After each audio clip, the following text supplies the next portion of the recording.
அடடே! உங்க சேவிங்ஸ் அக்கவுண்ட்ல சில்லறையா நடக்கிற பரிவர்த்தனைய கூட இப்போ இன்கம் டாக்ஸ் தீவிரமா கவனிக்கிறாங்க தெரியுமா? சேமிப்பு கணக்குனா பணத்தை போடுறது எடுக்கிறதுன்னு சாதாரணமா நினைச்சோம்.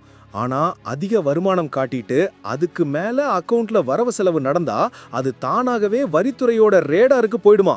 குறிப்பா ஒரே வருஷத்துல 10 லட்சம் இல்லனா அதுக்கு மேல ரொக்கமா பேங்க்ல போட்டீங்கன்னா பேங்கே உடனே தகவல் கொடுத்துரும். அது மட்டும் இல்ல, கிரெடிட் கார்டுக்கு மொத்தமா வருஷத்துல 10 லட்சம் கட்டுறது அல்லது 30 லட்சத்துக்கு சொத்து வாங்குறது விக்கிறதுன்னு எது நடந்தாலும் எங்க இருந்து பணம் வந்துச்சுன்னு ஆதாரம் கேட்க ரெடியா இருங்க.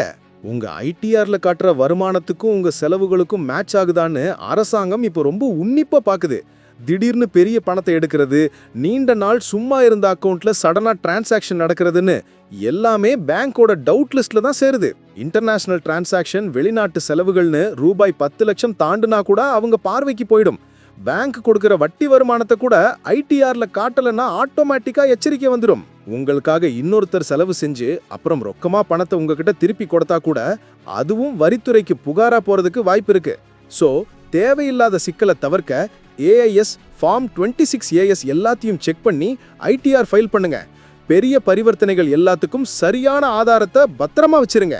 உங்க ஒவ்வொரு டிரான்சாக்ஷனும் வெளிப்படையா ஆவணங்களோட இருக்கட்டும். மறக்காம இந்த செய்தியை எல்லார்கிட்டயும் ஷேர் பண்ணுங்க.